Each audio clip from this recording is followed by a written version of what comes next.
Pertama, kita akan membahas bagaimana menggunakan kaca untuk psikologi luasan ruang. Yang kedua, persepsi panas dan dingin di dalam ruangan. Yang ketiga, menghadirkan opsi warna pada ruangan dan bagaimana si kaca ini akan menghasilkan efek-efek yang berbeda secara psikologi warna. Yang keempat, kombinasi kaca dan light.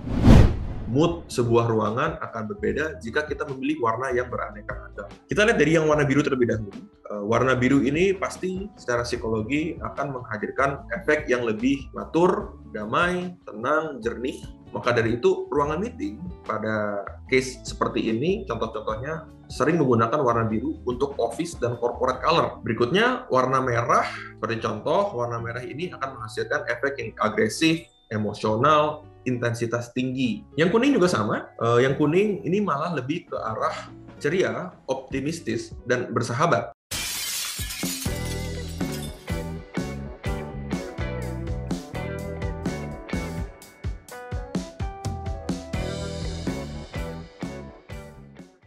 Perkenalkan, saya Wilson Tan, biasa dipanggil Wilson, dan saya ajak rekan saya Devi untuk sesi tanya jawabnya, karena Devi akan lebih membantu dari segi interior design-nya. Oke, sekarang saya mau langsung masuk ke topik yang di-challenge dari tim Universitas Pradita. Temanya adalah Glass Decor Innovation to make interior design ambience. Topik yang sangat spesifik dan menarik dan menantang menurut kami. Nanti kita akan bahas lebih detail. Tentu aja kita sering salah paham antara kaca dan cermin. Ini namanya sering terbalik-balik. Kaca adalah yang di sebelah kiri, cermin yang di sebelah kanan.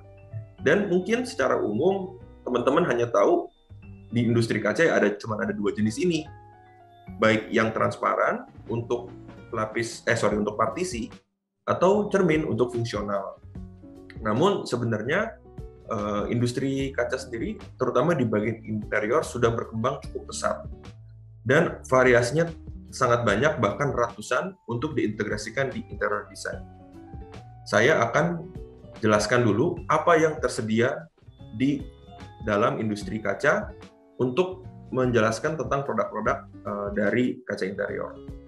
Nah, sebenarnya saya akan bagi dua klasifikasi supaya memudahkan pembelajaran pada kesempatan kali ini. Yang pertama, di sebelah kiri, saya kelompokkan adalah kaca-kaca yang bersifat tidak tembus pandang. Ini biasanya akan ditempel sebagai pelapis dinding atau pelapis furniture, tanda kutip dengan sistem tempel. Sedangkan satu lagi adalah kaca yang bersifat tembus pandang, baik yang transparan seperti yang di sini atau yang translucent, yang mana masih bisa melihat objek yang ada di ruangan sebaliknya.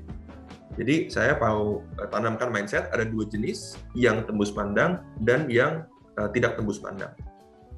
Nah, kita mulai dari yang tidak tembus pandang dulu, yang berfungsi sebagai pelapis-pelapis dinding atau sebagai furniture. Kita mulai dari series back painted glass atau biasa disebut juga dengan lacquered glass. Di mana di sini saya tampilkan footage dan foto kaca ini berwarna-warni dan memiliki warna yang solid atau opak. Jadi teman-teman tidak bisa melihat lagi objek yang ada di lawan ruangannya karena berfungsi sebagai pelapis. Kita mulai dari yang warna standar, ini warna yang paling common didapatkan karena ini warna yang netral, hitam, putih, abu-abu. Bahkan beberapa corporate suka menggunakan biru karena corporate identity-nya merah juga sama. Untuk bank, untuk showroom kendaraan otomobil. Terus juga yang custom. Yang custom ini buat teman-teman yang mau menghadirkan ambience ruangan sesuai dengan tema warnanya, dan juga beberapa corporate color seperti Universitas Pradita warna biru. Kemarin kita sudah bikin sampelnya dan mock up untuk di Universitas Pradita kemarin dengan Pak Raditya. Atau bahkan kaca back painted yang matte. Ada yang glossy dan yang matte. Ini dari series back painted glass untuk interior. Berikutnya kita berbicara soal mirror atau cermin. Nah, cermin sendiri juga tersedia di beberapa varian teknologinya. Yang sebelah kiri cermin silver, ini yang lebih fungsional dan lebih common dipakai. Yang tengah cermin titanium, ini memiliki warna yang lebih banyak. fungsinya untuk ambience dan juga untuk durability terhadap bercak hitam atau oksidasi. Sedangkan yang kanan adalah cermin antik atau biasa disebut dengan antique mirror.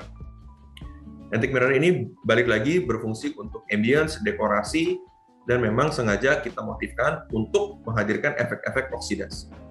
Sehingga cermin sendiri pun kalau kita bagi segmentasinya itu ada 3 jenis untuk lapis dinding. Jadi memang industrinya berkembang cukup pesat dan sangat mensupport untuk di interior. Selain cermin, kita juga ada alternatif lainnya. Kita kolaborasi dengan teknik dari material PET, di mana kaca ini akan berfungsi sebagai pelapis dinding untuk menampilkan efek-efek logam, seperti ini hairline glass. Atau acid mirror, ini kita kombinasi etching dan mirror, dan yang kanan Venura glass. Ini adalah kategori-kategori yang saya masukkan ke dalam kaca tidak tembus pandang. Nah, bagaimana dengan kaca yang tembus pandang? Apa yang tersedia di pasar dan teknologi yang ada? Kita mulai dari kaca yang bersifat transparan. Selama ini pasti sehari-hari kalian menemukan yang ini, kaca biasa. Kaca ini bisa diproses, baik dengan tempering, laminating, dan lain sebagainya untuk berubah menjadi kaca tempered atau kaca laminate. Tapi tahu nggak teman-teman bahwa jenis-jenis kaca transparan itu sebenarnya banyak, nggak cuma satu jenis aja yang ini. Tapi ada yang warnanya putih, warna jernih. Ini kita sebut dengan kaca extra clear atau kaca kristal, atau series dari kaca tinted, memiliki warna yang berbeda-beda. Nah, kaca tinted ini nanti akan berkembang lagi karena kedepannya kita akan ada teknologi untuk mengcustomize warna-warna kaca transparan dengan menggunakan material coating. Tapi teknologi itu belum ready. Pasti kita akan update ketika ready, karena kita targetkan mungkin tahun depan kita sudah bisa launch kaca-kaca transparan dengan warna custom. Berikutnya adalah kaca yang kita sebut dengan kaca motif atau pattern glass.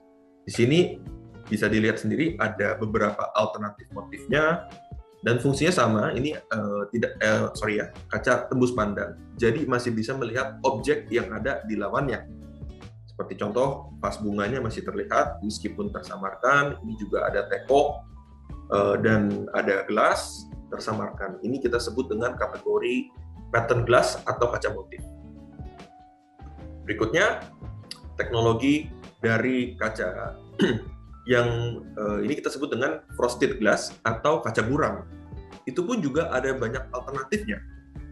Kita sebut yang di sebelah kiri dengan acid glass, di mana pemburamannya ini full satu slab diburamkan, atau dengan motif seperti ini, acid textured glass. Ini berbeda dengan mungkin teman-teman sudah pernah dengar kaca sunblock atau stiker sunblock, karena kaca sunblock itu diburamkan dengan manual, dengan pasir, sehingga mudah bercak. Itu yang sudah ditinggalkan teknologinya. Atau stiker sunblock dengan menempelkan lapisan stiker yang mudah terkelupas atau getas. Jadi sebenarnya yang proper adalah menggunakan jenis kaca acid atau acid textured glass untuk efek buram.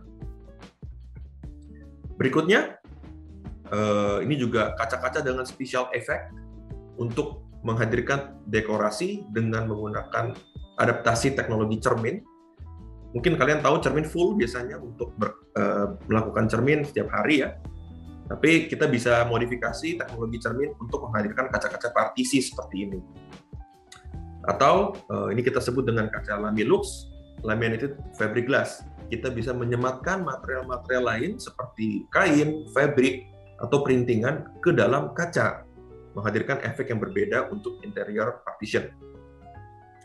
Terus selain efek-efek spesial ini, teknologi kaca pun juga berkembang untuk di partisi. Kita kenal dengan PDLC atau smart glass, mungkin udah viral banget.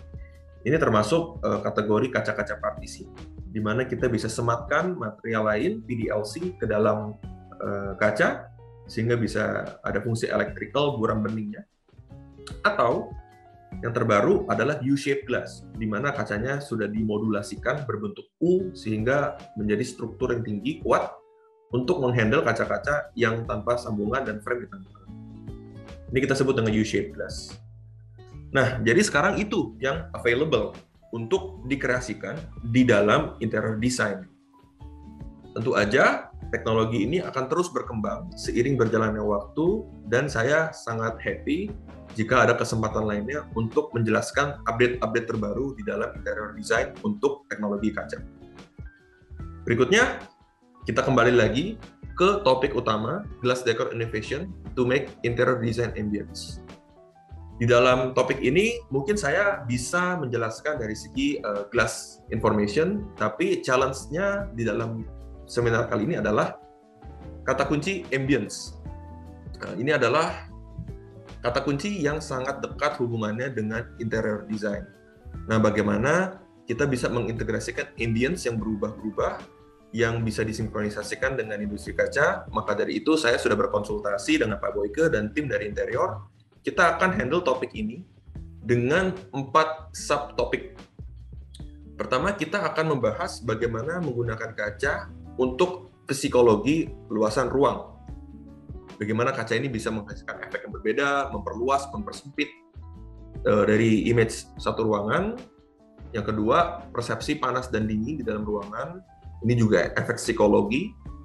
Yang ketiga, menghadirkan opsi warna pada ruangan dan bagaimana si kaca ini akan menghasilkan efek-efek yang berbeda secara psikologi warna. Yang keempat, kombinasi kaca dan lighting. Karena tentu aja si kaca ini akan memantulkan atau bisa kita pilih varian yang matte untuk menghindari pantulan. Tentu aja ambience dan lighting adalah berkaitan sangat erat. Jadi kita akan bahas 4 topik ini. Yang pertama, kita akan bahas dulu mengenai psikologi luasan ruang. Nah, saya langsung berikan case study 3 jenis aplikasi kaca dengan 3 kategori berbeda-beda. Tentu aja kita mulai dari kaca yang transparan. Yang kedua, translucent. Maksudnya translucent adalah masih bisa melihat tapi tersamarkan. Yang ketiga adalah yang tidak transparan sama sekali atau opak. Yang ini kita pakai kaca kristal extra clear. Yang ini kita contohnya pakai kaca flute glass, kaca bertekstur, dan yang ini back painted glass, kaca warna. Tentu aja bisa dilihat sendiri dari sini. Setiap jenis aplikasi ini memiliki efek psikologi terhadap luasan ruangan yang berbeda-beda. Pertama, kalau kaca transparan ini akan menghasilkan luas ruangan yang terkesan lebih lapang atau lebih luas. Karena visual kita tidak terblok oleh material kacanya. Sehingga si ruang meeting ini akan terlihat lebih lapang. Sedangkan translucent tentu aja akan menghindarkan pandangan mata kita, sehingga ruangannya akan terkesan semi lapang atau kita sebut ya mungkin sekitar 50%. Tapi yang series tidak transparan ini malah mempersempit ruangan. Karena tentu aja si warna dari kaca ini akan ngeblok pandangan sehingga ruangannya akan terkesan lebih tersekat sehingga lebih sempit. Nah, ini akan juga sama berlaku untuk aplikasi di pintu. Tadi aplikasi saya berkaitan dengan kaca mati. Yang pertama, kaca transparan di shower box ini contohnya saya ambil. Ini membuat kamar mandi terkesan lebih luas, lebih lapang. Translucent dengan kaca acid, dia akan semi. Karena tentu aja bayangan ini masih bisa terlihat, tapi kita sadar bahwa ada sekat juga di kaca tersebut. Dan yang terakhir, yang tidak transparan, kaca back painted glass. Kalau dipakai di pintu, contohnya pintu kubikel, ini akan ngeblok dan mempersempit ruangan. Nah, ini mesti kita cermati dan mesti kita tahu dulu 3 kategori untuk menghasilkan efek-efek luasan pada ruangan yang berbeda-beda. Yang lapang, yang semi, dan yang mempersempit. Tentu aja kaca translucent sendiri pun kategorinya banyak, jadi saya akan masuk ke dalam topik translucent. Saya akan berikan spektrum bagaimana kaca translucent sendiri kalau kita buat diagram. Ini karena alternatifnya banyak. Jadi kalau kita berbicara ke kiri, kita pilih yang low opacity. Ini akan membuat ruangannya terkesan lebih lapang jika dibandingkan dengan yang high opacity. Tentu aja ini adalah common knowledge, di mana ketika opacity dan density dari motif atau efek-efeknya ini kita kecilkan, kita rapatkan, maka dia akan berfungsi seperti lebih ke blok, lebih menghadirkan penebalan dari segi partisi kacanya, dari segi visualnya maksud saya. Nah, makanya itu tentu aja sebagai desainer kita harus cermat-cermat memilih mau seperti apa feel ruangannya, mau yang sekaligus lapang, semi lapang dengan variasi opacity-nya, atau yang kita blok sekalian. Jadi nanti kalian bisa cermati masing-masing. Ini contohnya aja, yang ini pasti lebih low opacity, jadi pasti ruangannya masih lebih lapang jika dibandingkan dengan yang ini. Ini lebih ngeblok. Nah, berikutnya saya akan masuk ke jenis yang kedua, yaitu kita perbandingkan kaca-kaca untuk melapis dinding. Nah, efeknya seperti apa jika kita bandingkan dari segi psikologi ruang? Yang pertama, kita akan jelaskan dari segi cermin atau mirror. Yang kedua, kita akan jelaskan dari segi kaca-kaca wall cover lainnya. Tentu aja, mirror atau cermin akan membuat ruangan terkesan lebih luas dan lebih lapang jika dibandingkan dengan kaca-kaca lainnya. Kenapa? Karena cermin ini akan memantulkan 2 kali lipat, sehingga siapapun yang ada di dalam ruangan yang bercermin, tentu aja ruangannya akan terkesan 2 kali lipat lebih luas dibandingkan ruangan aslinya. Karena bayangannya terpantul 100%. Nah, tentu aja yang perlu kita cermati dari cermin ini adalah kita akan tampilkan spektrum. Bagaimana cermin ini karena opsinya banyak, ketika kita memilih cermin yang dengan warna lebih terang, seperti nomor 1 dan nomor 2 dari series Silver, ini pasti dia akan membuat ruangannya terkesan lebih luas. Jika kita bandingkan dengan yang warna-warna gelap, seperti cermin titanium di sebelah kanan. Tentu aja ini yang mesti dicermati oleh teman-teman ketika mendesain mau seberapa luas efek ruangannya. Mau dibikin luas banget, kita bisa pilih cermin yang makin terang, atau mau sedikit gelap gak jadi masalah, kita bisa pilih warna cermin yang lebih gelap untuk yang lebih sempit. Ini juga sama, kita masih masuk ke cermin. Ketika cermin itu kita pilih dengan ukuran yang besar, seperti di sebelah kiri, ini akan membuat ruangannya lebih lapang jika kita bandingkan dengan kita modulasi, kita kecilkan, dan kita berikan aksen-aksen dekorasi.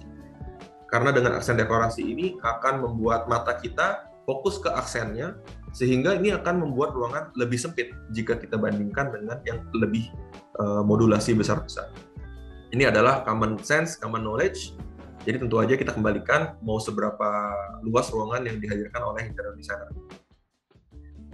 Itu adalah topik yang kita bahas mengenai psikologi ruangan. Nah, berikutnya saya akan masuk ke persepsi panas dan dingin di dalam ruangan. Saya akan berikan contoh di luar material kaca.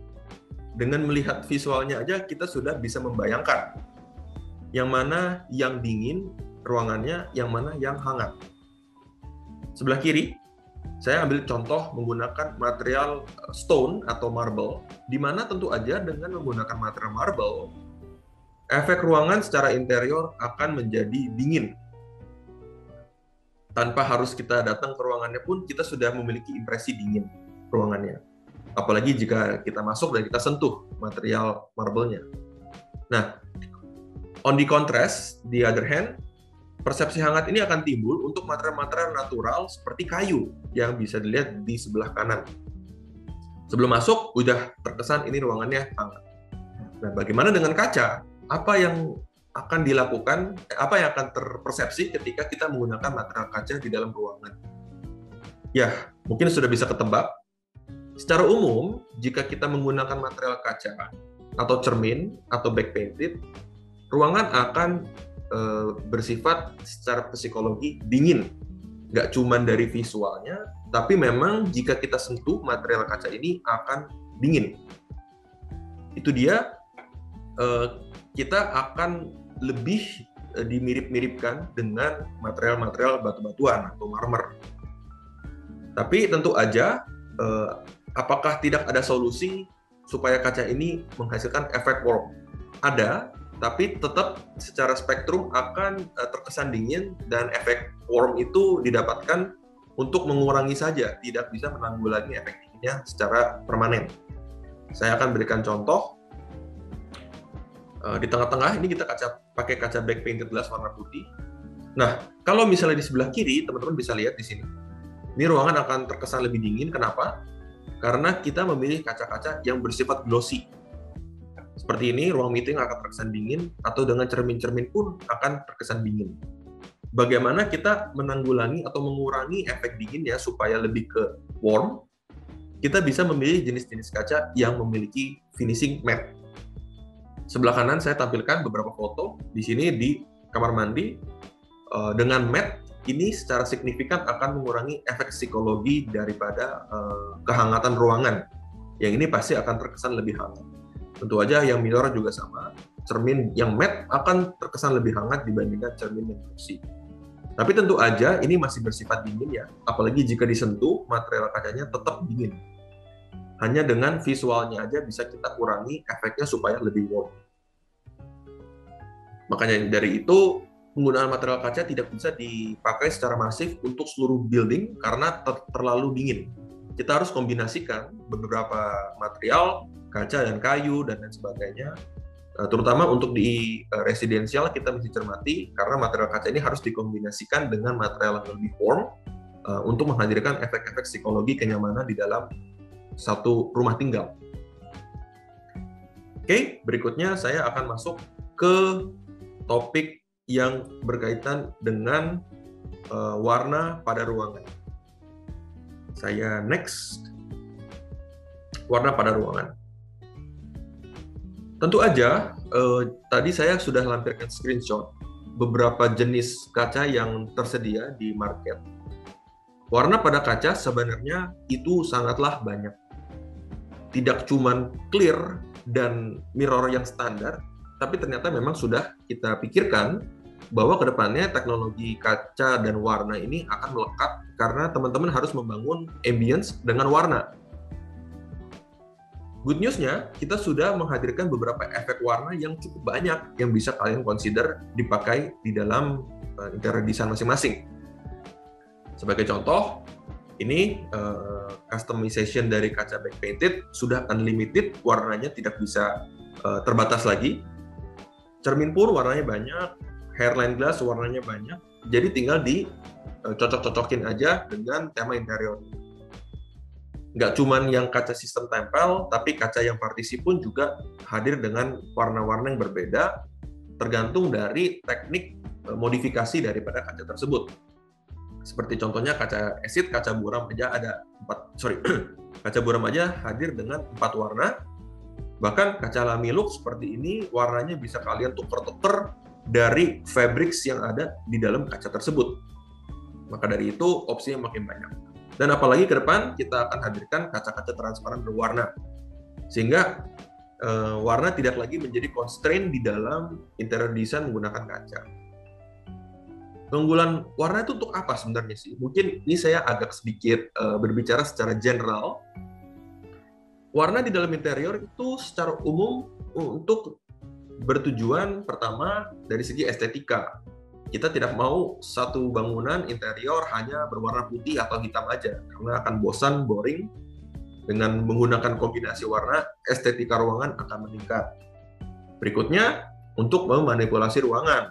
Nanti saya akan bahas lebih detail. Jika ruangan itu dengan menggunakan warna-warna yang berbeda, maka feel-nya akan berbeda. Tentu aja yang terakhir adalah berkaitan dengan psikologi. Mood sebuah ruangan akan berbeda jika kita memilih warna yang beraneka ragam. Nah, saya akan mulai dari warna standar biru, kuning, merah, dan saya akan berikan contoh-contoh penggunaan kaca-kaca dengan warna dan efeknya seperti apa di dalam mood. Ini biru, merah, dan kuning.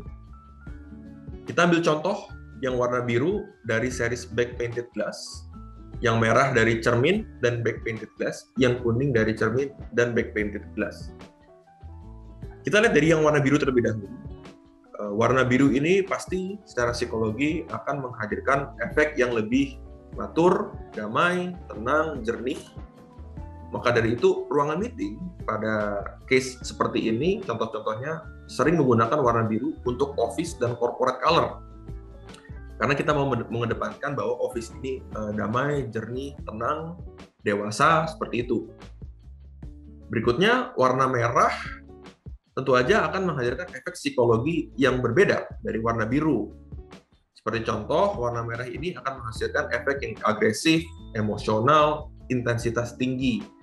Nah, ini beberapa office menggunakan ini karena memang secara corporate mereka memiliki brand value yang lebih agresif, emosional, intensitas, seperti itu. Sebagai contohnya di restoran-restoran fast food. Restoran fast food sering menggunakan warna merah untuk menampilkan speed ya, bahwa ini makanannya cepat saji dan bisa cepat, profesional dan lain sebagainya. Ini berlaku juga untuk di kaca cermin. Nah, dengan menggunakan warna yang tidak terbatas itu, kita bisa membangun mood dan ambience dengan menggunakan material kaca. Yang kuning juga sama. Yang kuning ini malah lebih ke arah ceria, optimistis, dan bersahabat. Sebagai contoh, ini adalah kantor yang kita pakai menggunakan back painted glass warna kuning signal yellow. Secara psikologi, pas kita masuk ke dalam ruangan ini, menghadirkan efek, kantor ini adalah kantor yang fresh, ceria, optimistis. Jika kita bandingkan dengan kantor-kantor yang menggunakan warna biru. Karena ini mungkin corporate color-nya lebih mature, lebih dewasa, ini lebih friendly. Ini juga sama untuk rumah tinggal dengan menggunakan cermin warna kuning atau warna gold, akan menghadirkan efek-efek seperti itu. Berikutnya, warna-warna turunan. Kita ambil contoh 3 aja. Warna hijau, warna orange, dan warna coklat. Warna hijau akan menghadirkan efek-efek harmoni, keseimbangan, natural, teduh. Ini saya ambil contoh hairline glass dengan warna hijau, atau back painted glass dengan warna hijau. Secara psikologi langsung kebayang nih, wah ini lebih kalem, lebih teduh, lebih natural, seperti itu. Yang orange ini akan mirip dengan warna kuning dan merah digabungkan. Karena dia lebih ceria, bersahabat, tapi di satu sisi ada agresivitasnya. Ini back painted glass, contohnya di office atau kaca kaca antique mirror dengan warna orange. Dengan demikian kalian bisa bangun ambience yang berbeda-beda dengan warna yang berbeda-beda. Atau warna coklat, ini yang saya maksud coklat bukan hanya coklat tua seperti ini, cermin bronze, tapi juga turunan dari warna coklat. Dalam artian dimudain atau dituain. Coklat muda lebih ke amber beige, dan coklat tua seperti ini. Nah, ini contohnya saya ambil kasus dari hairline glass dengan warna amber. Ini kan lebih mendekat ke warna coklat. Maka efek psikologinya akan lebih lembut, lebih hangat, dan lebih serius. Nah, kita tahu karena memang secara taste Indonesia akan lebih berkecimpung ke dua warna ini karena mungkin lebih mudah diintegrasikan ke interior design dan furniture yang ada di sekelilingnya. Tapi tidak menutup kemungkinan buat kalian consider mengintegrasikan warna-warna lain di dalam industri interior. Nah, yang terakhir saya akan hadirkan 2 perbandingan di warna hitam dan putih. Kita bisa lihat langsung feel psikologinya berbeda. Di sebelah kiri, warna putih, ini kita pakai di Trans Group. Ini akan membuat efek ruangannya lebih bersih, lebih luas, clean, lapang, dan lebih serius. Lebih cerah. Dengan warna putih kita pilih dari back painted glass. Ini juga sama, back painted glass. Lemari kita integrasikan dengan lampu-lampu, dengan lantai yang lebih soft warnanya. Ini akan membuat ruangannya terkesan clean. Begitu pula juga sama dengan memilih motif yang berwarna putih. Untuk series Lamilux akan menghasilkan efek-efek seperti ini. Nah, kontrasnya ketika kita lawan 180 derajat dengan warna hitam, maka secara psikologi akan beda. Ini contohnya dengan back painted hitam, cermin hitam, dan back painted hitam. Efeknya makanya lebih mewah, elegan, serius. Tapi tentu aja dengan warna hitam, efek mempersempit ruangan itu ada. Kita bisa compare dan kontras warna putih dan hitam, dan warna abu-abu biasanya ada di tengah-tengahnya. Ini untuk office biasanya yang lebih matur, lebih mewah, dia lebih berani pakai warna hitam. Tapi yang warna putih lebih ke mengedepankan efek ininya, lebih saya adalah perusahaan yang clean, saya adalah ambience yang baik, profesional, dan sebagainya. itu dari segi warna. Jadi teman-teman bisa mengkreasikan warna A plus warna B, kita ketemu di tengah-tengah, misalnya coklat tua, coklat muda, ada coklat yang beige misalnya, atau hitam dan putih kita ketemu di tengah-tengah warna abu-abu, kuning dan merah kita ketemu tengah-tengah di orange. Nah, itu akan menghasilkan efek-efek yang berbeda-beda dan saya pikir akan menarik ke depannya untuk kita integrasikan di dalam interior design. Berikutnya, topik yang terakhir, kita akan menjelaskan mengenai kombinasi kaca dan lighting. Tentu aja, ketika kita ngomong soal ambience, selalu kita akan berurusan dengan lighting. Nah, bagaimana jika kaca kita tembak lighting, efeknya seperti apa? Saya akan berikan contoh. Supaya mudah, kita akan berikan yang glossy dan yang matte. Ini akan menghasilkan efek-efek pantulan yang berbeda. Kita mulai dari yang glossy dulu, sebelah kiri. Teman-teman bisa lihat dari yang ini yang paling jelas banget. Ini adalah lampu-lampu yang ada di seberangnya. Ini akan menghasilkan pantulan yang lebih tegas si lampunya di atas permukaan kaca seperti ini. Ini juga sama, ini headline glass dengan motif atau finura. Ini kalian bisa lihat di sini, garis-garis yang warna kuning ini adalah lampunya. Sehingga dengan memilih kaca yang glossy, lampu akan terkesan lebih tegas pantulannya. Nah, kalau kita bandingkan dengan kaca yang bersifat matte, maka lampunya akan terdistorsi. Ini contohnya ada penerangan di atas sini, di plafon. Ketika kita tembakan ke bawah, maka kacanya akan mendistorsikan lampunya. Juga sama berlaku di kaca-kaca cermin yang matte. Ini lampu di sini. Ketika kita tembakan, dia tidak tegas seperti yang ini. Harusnya bisa terbayang. Jadi dengan kita pilih ini, kita bisa cek intensitas lampu, kita tes sendiri ke kaca yang glossy akan seperti apa, yang matte seperti apa. Buat kalian bisa consider ke depannya memilih material yang seperti apa. Tentu aja material lampu akan bersinggungan dengan yang namanya ambient light dari segi interior dan task light. Ambient light itu biasanya dipakai untuk membangun ambience satu ruangan di mana titik-titik lampu LED-nya sengaja diumpetin dan tidak terlihat.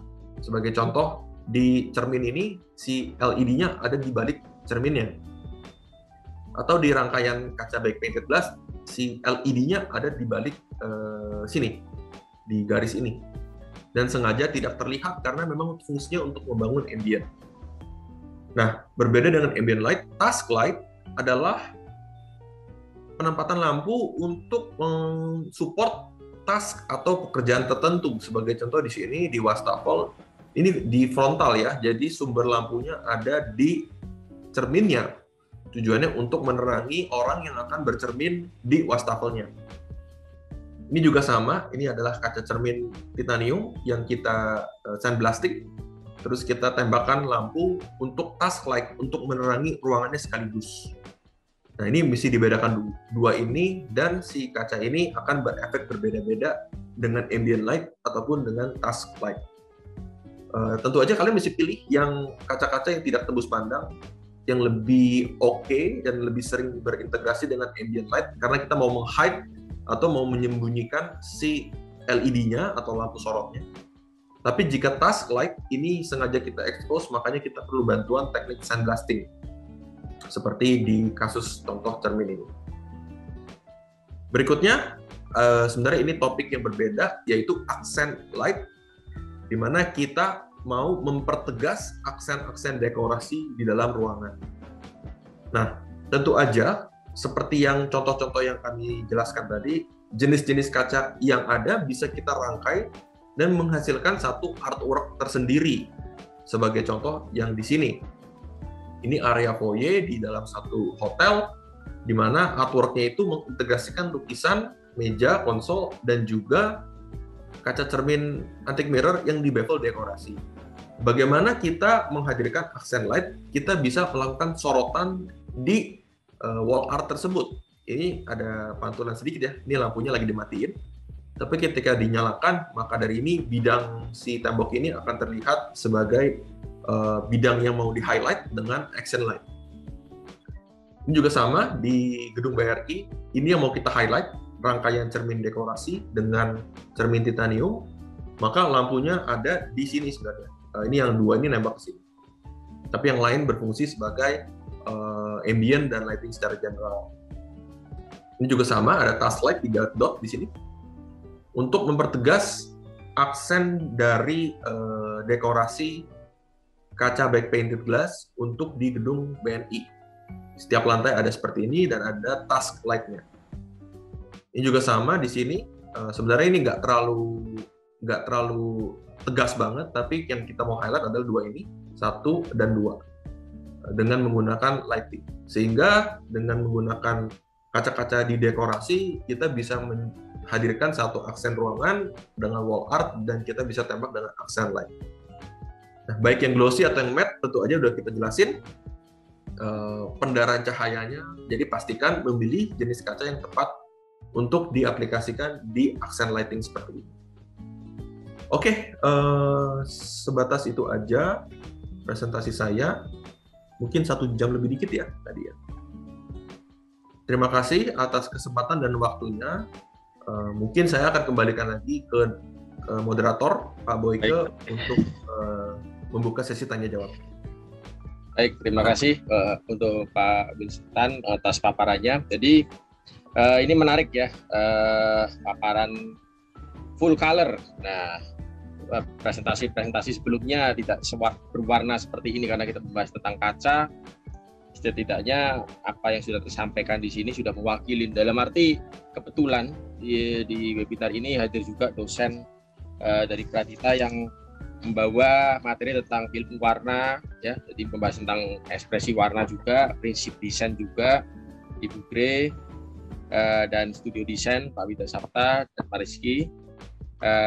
Terima kasih sudah hadir dan tentu saja hal ini berkaitan dengan mata kuliah yang sedang dijalankan pada semester ganjil ini. Ini apa yang dikatakan, apa yang disampaikan oleh dosen ternyata divalidasi juga oleh industri. Dalam hal ini manajemen Himalaya Abadi sudah mempresentasikan dengan jelas. Secara umum apa yang kita harapkan tersampaikan ya. Kita memang memerlukan satu narasi kalau kita membuat konsep. Salah satu material yang berperan selain cat tembok seperti biasa, ternyata kaca itu juga mempengaruhi psikologis ya bagi penghuninya.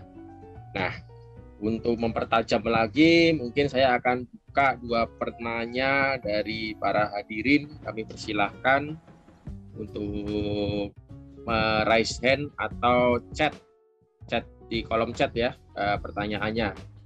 Ini sudah ada penanya pertama dari Fatarani Amalia. Izin bertanya, saya bacakan. Untuk pemasangan kaca pada dinding menggunakan lem atau penyangga seperti baut dan semacamnya. Nah, ini teknis sekali nih. Ya, mungkin bisa dijawab dahulu supaya tidak terlalu panjang. Silakan. Oke, saya share screen kembali Pak ya, biar kita bisa ambil ilustrasi. Oke, jadi mungkin saya pertegas lagi, ada 2 jenis kaca ya. Kaca yang bersifat sekat dengan yang tadi saya jelaskan, yang tembus pandang atau yang translucent, dan kaca yang tidak tembus pandang seperti cermin. Cara pemasangannya berbeda dengan fundamental. Kalau yang cermin, pemasangannya adalah dengan melakukan pengeleman di permukaan cermin di bagian belakangnya. Jadi bukan di depannya. Di depan ini kan yang buat kita pakai untuk bercermin sehari-hari, tapi di belakangnya kita akan tempelkan double tape dan lem silikon per jarak 20-30 cm. Jadi kita akan bikin seperti catur. Di sini silikon, di sini double tape, silikon, double tape, terus kita cover permukaannya sampai full, baru kita tempel ke tembok yang sudah di backing dengan material yang empuk seperti triplek atau GRC bond. Tentu aja kalau misalnya di sekrup pun juga bisa, tapi sekarang sudah jarang karena di sekrup itu kita harus melubangi kacanya, sehingga makanya akan ada pin di setiap sudutan dari cermin tersebut. Itu yang kurang manis, meskipun bisa, tapi bisa diingat bahwa ketika kita melubangi kaca cermin, maka akan beresiko retak dari lubang tersebut. Jadi memang yang kita rekomendasikan adalah metode dengan silikon, lem silikon dan double tape. Tentu aja kalian mesti pilih yang silikon yang netral supaya tidak bereaksi secara chemical, karena kaca-kaca yang bersifat tidak tembus pandang ini umumnya ada kandungan chemicalnya dari segi cermin atau back painted atau bahkan hairline. Ini takutnya kita bereaksi, jadi kita pilih yang netral. Sedangkan untuk pemasangan yang kaca-kaca bersifat transparan dan translucent, biasanya kita butuh bantuan dari frame. Ini contohnya seperti ini, atau frame yang kita pendam di lantai dan di plafon yang kita sebut dengan U-channel. Itu akan berfungsi sebagai frame-nya dan si kacanya itu akan duduk di dalam framing tersebut. Jadi ada 2 klasifikasi yang perlu diingat dalam satu kaca, industri kaca. Oke, harusnya menjawab ya pertanyaannya. Yes. Bagaimana menjawab ya? Ini sebetulnya kalau mau melihat di proyek bisa langsung paham ya.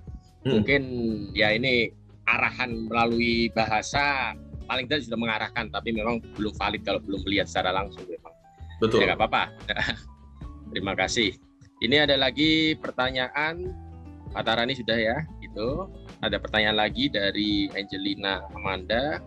Selamat pagi Pak Wilson. Izin bertanya, beberapa jenis kaca seperti yang glossy dan matte, apakah ada maintenance tertentu? Apakah matte-nya dapat sewaktu-waktu jadi peeling? Terima kasih banyak. Silakan. Oke, kita balik ke slides-nya.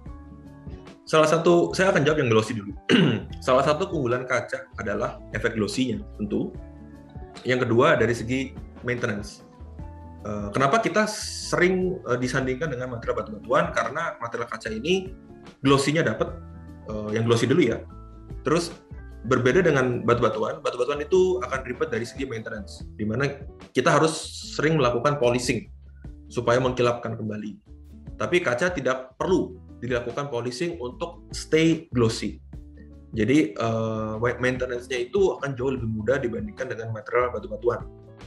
Cukup dengan membeli pembersih kaca dari supermarket dan dibersihkan secara periodik untuk hasil yang baik ya si gedungnya itu. Nah, dengan yang matte sekarang, yang matte itu tentu aja biasa cenderung material matte ini diasosiasikan dengan problematik, apakah terkelupas atau dia bisa sulit dibersihkan. Tapi tentu aja yang saya jelaskan di sini yaitu acid glass itu tidak ada kendala seperti itu. Mungkin saya akan jelaskan sedikit teknisnya. Untuk membuat kaca jadi matte itu sebenarnya untuk membuat kaca dengan efek matte ada 3 jenis secara umum. Pertama, sandblasting. Yang kedua, sticker. Yang ketiga, dengan acid etching. Nah, sandblasting ini adalah melukai permukaan kaca, memburamkannya dengan dilukai dengan pasir dan angin. Jadi kacanya kita buramkan seperti itu. Nah, itu tidak bisa terkelupas karena memang si kacanya diburamkan dengan etsa, istilahnya itu. Sedangkan yang si stiker itu dengan penempelan material asing ke permukaan kaca. Nah, si yang berpotensi untuk peeling adalah yang material stiker, karena ini ada material B, material asing yang ditempelkan di kaca.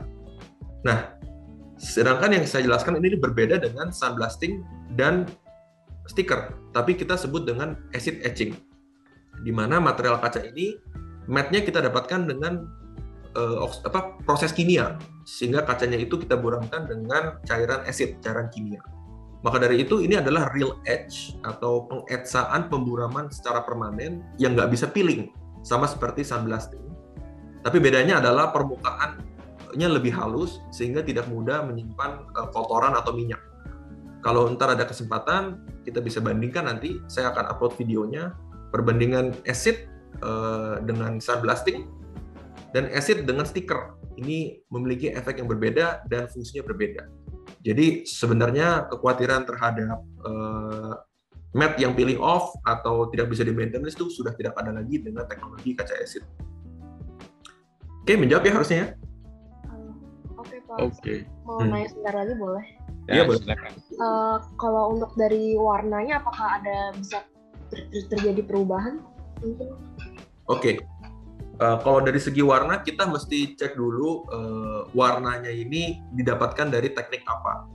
Kalau kasusnya ini kaca acid tidak bisa terjadi perubahan warna karena ini daging kacanya sudah berwarna. Contohnya seperti ini daging kacanya sudah berwarna. Tapi beberapa case ada yang pewarnaannya didapatkan dari pelapisan logam-logam gitu ya, atau pelapisan warna dari chemical seperti ini. Nah ini kita nggak sarankan dipakai di area-area outdoor karena ini akan terekspos dengan sinar UV yang akan membuat warnanya pudar atau menguning. Tapi balik lagi, ada juga teknik yang seperti ini, yang cermin titanium, di mana ini nggak bisa berubah karena warnanya dapat dari logam. Jadi nggak semua kaca bisa dipastikan, oh warnanya tidak akan pudar selama-lamanya. Nggak bisa gitu. Kita mesti pilah-pilah lagi teknik pewarnaannya ini dari material apa, dari logam, dari cat, apakah dari bodi kacanya, atau dari coating lainnya gitu. Jadi harus kita pilah case by case, warna apa, dan ini untuk dipakai di mana. Itu sebabnya kita rekomendasikan teman-teman sebelum mendesain untuk berkonsultasi dulu dengan vendor-vendor pabrik dan produsen untuk memastikan durability dari produk. Oke? Terima kasih Kak. Yo. Baik, terima kasih Angelina. Berikutnya ini ada dari Kevin. Ini tanya kalau kaca cermin melengkung atau letter L itu seperti apa? Nah, silakan. Iya, sebenarnya gini, kaca lengkung itu, ini kita berbicara industri interior yang real ya di lapangan. Kaca lengkung itu kan adalah kaca biasa yang flat, terus kita panaskan sehingga dia meleleh di poin-poin yang kita mau gitu, dengan radius tertentu. Nah problemnya adalah dengan kaca cermin ini kan sudah pre-built dengan lapisan logam. Jadi ketika kita lelehkan, itu logamnya akan kalah, akan dia terbakar. Maka seperti itu tidak bisa kita melakukan pelengkungan pada material cermin, apalagi dengan bentuk L. Nah, tentu aja mungkin bisa lihat kayak di Dufan ada rumah cermin yang rumah kaca ya disebutnya ya, yang cerminnya tuh bentuknya aneh-aneh seperti itu, tapi itu bukan scope dari industri kaca yang standar di industri pabrikan seperti ini. Itu banyak kerjasama dengan teknologi-teknologi lain seperti kayak cermin manual dan lain sebagainya gitu. Jadi itu nggak bisa kita ambil case itu untuk general case yang kita pakai di project sehari-hari. Oke? Baik, terima kasih. Ini ada lagi dari Kalista Josephine tentang jenis kaca yang bisa ditemper dan yang dilaminasi. Itu seperti apa? Silahkan. Oke, kesempatan ini saya juga mau jelaskan ya bahwa memang sering ada miskonsepsi antara kaca tempered atau kaca laminate. Kaca tempered dan kaca laminate itu bukanlah kaca dengan spesifikasi, maksudnya gini, kaca tempered dan kaca laminate itu bukanlah kaca yang jenisnya berbeda dengan kaca-kaca pada umumnya. Tapi kaca tempered itu adalah kaca yang diproses pemanasan di suhu tinggi. Sedangkan kaca laminate adalah kaca yang biasa tapi di-press dengan mesin juga gitu.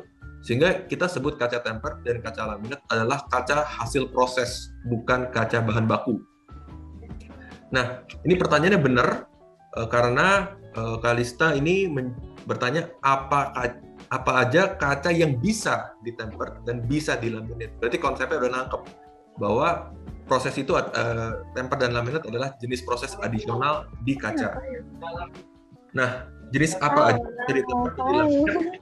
Kita mesti cek satu persatu dari segi teknologinya lagi. Sebagai contoh, kalau kaca-kaca yang tidak bercoating seperti ini ya, yang transparan, yang bertekstur seperti ini secara umum dia bisa ditempering. Karena kita harus berpikir logikanya gini aja, kaca ini bisa nggak dipanaskan sampai 600 derajat Celcius? Apakah ada coating yang akan terbakar pada saat pemanasan tersebut? Kalau tidak ada, maka kaca itu bisa ditemper. Kaidah sederhananya seperti itu aja. Kasusnya si back painted glass juga bisa, karena kita bisa balik prosesnya, di mana kita lakukan proses tempering pada kacanya, terus kita proses pewarnaannya belakangan. Tapi untuk cermin, case-nya berbeda, karena memang sudah menjadi kebiasaan kaca cermin itu dibuat di kaca umum, dilapis dulu, sehingga slab-nya sudah berbentuk cermin. Jadi kaca cermin secara umum nggak bisa ditempering, karena ketika kita potong cerminnya, kita masukin ke mesin tempering, dia akan terbakar coating cerminnya. Tapi ada beberapa case-case seperti yang hairline, ini bisa kita produksi berbalikan, kacanya ditempering dulu, baru kita proses penempelan si hairline-nya itu ke permukaan kaca. Balik lagi, harus dikonsultasikan ke vendor atau ke pabrik yang terkait supaya bisa pasti kacanya ini bisa ditempel atau dilaminate. Berbeda dengan tempering, laminating ini contohnya adalah kaca fabric ini suhunya tidak setinggi kaca tempering. Suhunya itu sekitar 200 derajat Celcius maksimum. Sehingga jenis-jenis kaca yang bisa dilaminating itu lebih banyak dibanding kaca temper. Sebagai contoh, kaca cermin ini bisa dilaminate karena suhunya nggak setinggi 600 derajat sehingga si coatingnya nggak terbakar. Tapi ada beberapa contoh seperti yang di ini U-shape glass, ini karena kacanya berbentuk huruf U, dia tidak bisa di-laminating secara umum dengan mesin yang tersedia di pasar. Tentu aja juga berkaitan dengan laminating, mesti berhati-hati di kaca-kaca tekstur, karena ada kaca-kaca tekstur yang teksturnya cukup ekstrim seperti yang tipe water cube, bisa di-laminating tapi dengan teknik yang berbeda dengan EVA, dan lebih costly karena permukaan yang bertekstur itu kita mesti menyiapkan berbagai macam interlayer lebih banyak untuk menghasilkan produk yang tidak bubble. Itu yang perlu diingat untuk tempering dan laminating. Ada pertanyaan tambahan atau gimana? Cukup jelas ya? Cukup, Kak. Oke, ya. Ini terima kasih. Ini ada lagi pertanyaan tentang kaca lengkung ya dari Fatarani. Itu ada batasan ukuran dan radius dan kaca apa saja bisa dibentuk lengkung. Silahkan. Oke.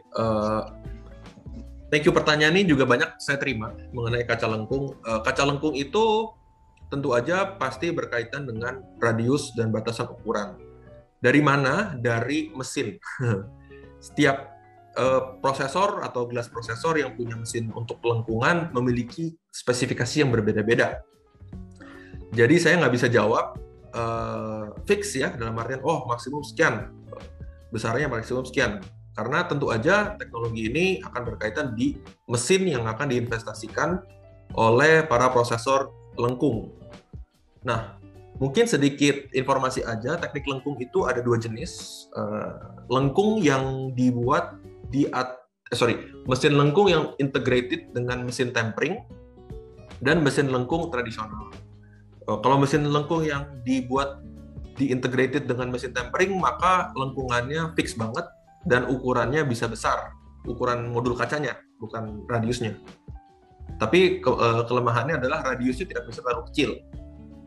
Sedangkan dengan teknik lengkung mesin tradisional, kita bisa membuat radius yang lebih ekstrim, tapi kelemahannya adalah tidak bisa ukuran besar. Nah, itu yang menjadi rule of thumb untuk kita diskusikan mengenai kaca lengkung. Yang perlu saya tekankan lagi adalah sebelum mendesain, harus berkoordinasi bersama-sama. Ketika itu harus ada adjustment di radiusnya seperti apa supaya tidak menimbulkan kesalahan atau kepepet di ujung. Terus kaidah lengkung lagi, tentu aja kaca yang lebih tipis secara lengkung dia akan lebih mudah dibandingkan kaca yang tebal. Itu aja sih. Baik, terima kasih Pak Wilson. Jadi ini pertanyaannya udah bertubi-tubi nih, banyak banget. Jadi antusiasnya mahasiswa ini baru perkenalan pertama tentang material kaca. Setahu mereka kaca itu cerpen, bisa memantulkan objek, ternyata dengan full color seperti ini memancing juga ya interaksi untuk apa itu kaca ya. Nah, mungkin saya ada pengalaman, saya ada bertanya ya Pak Wilson. Kalau untuk brand-brand tertentu ya itu ada kategori untuk kaca-kaca yang super white glass, benar-benar bening kan, untuk desain jewelry itu terutama. Itu bagaimana itu pengkondisian dan lebih mahal berapa persen dari kaca putih biasa, kaca bening biasa? Oke, saya akan tampilkan contohnya. Kemarin tadi bentar ya, sorry. Jadi ini biasanya kalau untuk mahasiswa yang next dapat project ya untuk jewelry, toko jewelry itu mintanya yang benar-benar kalau orang lewat itu nggak tahu itu kaca, bisa ketabrak. Nah, jadi melihat secara visual di etalase itu tuh identitas warna warna berliannya itu benar-benar sesuai visual, tidak tersamarkan. Itu sangat penting juga itu buat desain. Jadi jangan asal pesen dia dah, yang penting kacanya kaca bening tembus pandang. Tidak, ternyata masih ada yang lebih bening lagi. Ya, silakan. Yang Pak Boyke maksud adalah yang ini Pak, yang di bawah. Ya, benar. Yang di atas adalah kaca common, kaca polos biasa, yang bawah adalah kaca extra clear atau kaca kristal. Ya, ekstra. Ya, ini yang kita maksud supaya si kaca itu tidak berwarna hijau. Jadi gini, saya mungkin jelaskan sedikit di industri kaca. Material kaca itu paling besar dominasinya adalah pasir silika. Pasir silika tentu aja mengandung sedikit kandungan besi juga, Fe, di kacanya, sehingga dia menghasilkan efek warna hijau untuk aplikasi general usage. Tapi banyak sekali customer dan klien yang mau menghilangkan warna hijau ini supaya si kacanya terlihat bening seperti yang di bawah ini. Seperti jewelry box atau untuk di rumah tinggal, ini kan marmernya putih ya. Jadi kalau dipadu-padankan dengan kaca biasa dia warnanya hijau, makanya ownernya minta bongkar, suruh ganti dengan kaca kristal.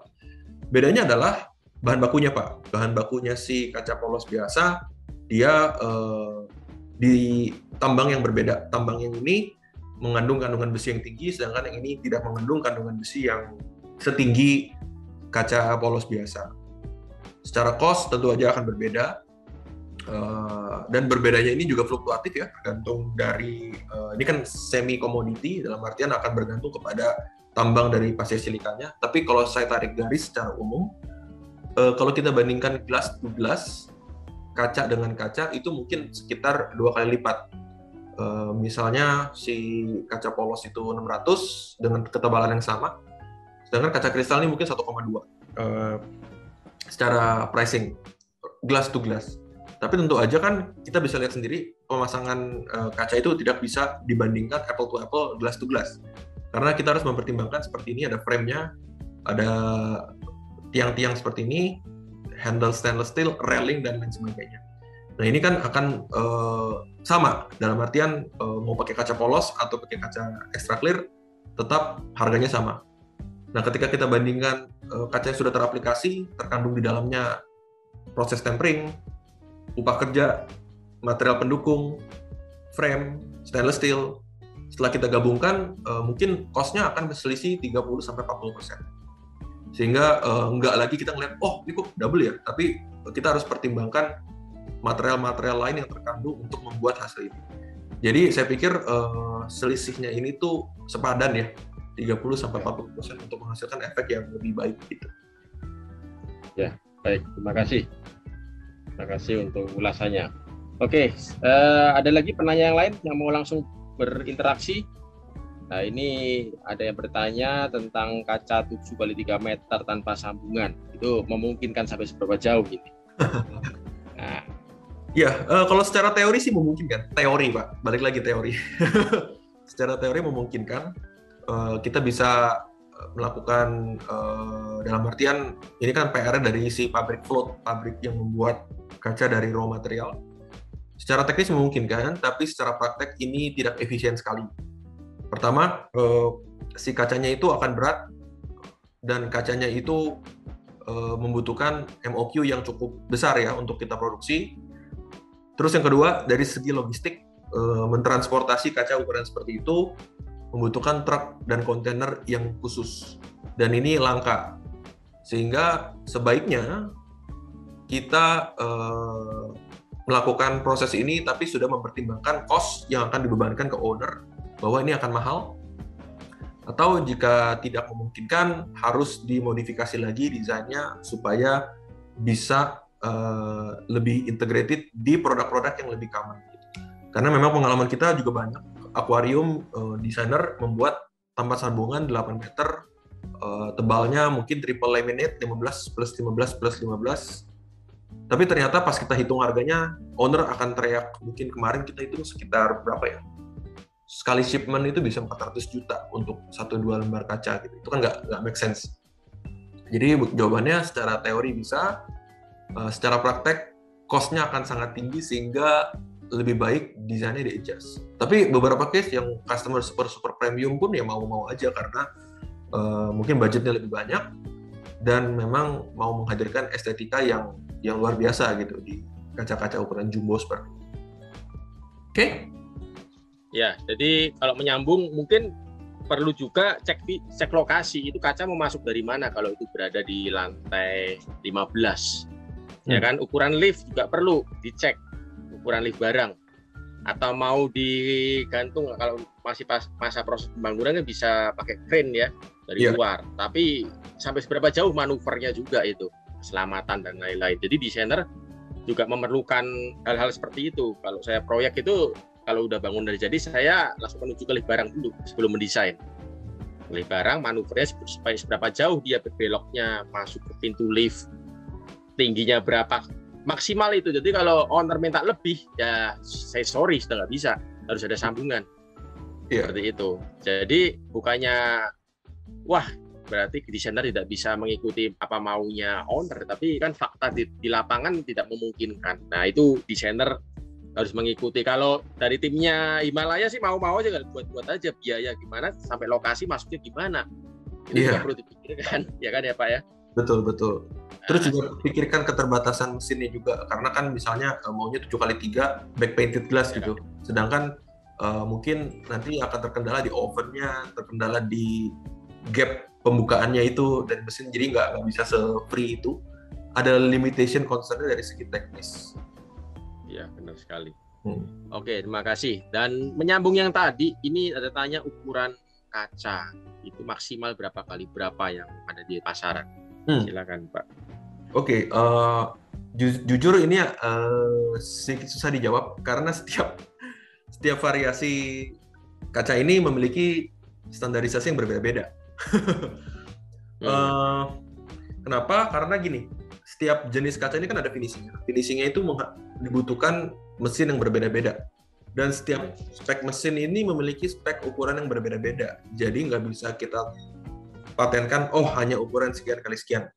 Nah itu dia, kita harus, mungkin saya sih kalau di Himalaya kita udah ada satu PDF yang menampilkan ukuran maksimum dari setiap modulasi jenis kacanya. Maka dari itu bisa di-download dan dicek, aku mau pakai kaca ini terbesar ukuran berapa kali berapa gitu. Supaya itu makanya kita upload di website. Jadi pas mendesain itu juga bisa lebih efisien, dan juga tentu aja semakin kecil waste itu akan semakin hemat dari owner, dari kitanya, Himalayanya, ataupun dari desainernya. Dan itu kan kaidah-kaidah green building itu harus yang hemat energi dan hemat waste. Maka dari itu sebaiknya dicek dulu mau kaca apa, dan kita akan berikan informasi kategori ini ukurannya berapa kali berapa. Baik, terima kasih Pak Wilson. Nah, oke, jadi dari beberapa penanya ya, tadi dari mahasiswa ya, itu juga sangat menarik, saling melengkapi, jadi dari paparan dari Pak Wilson juga.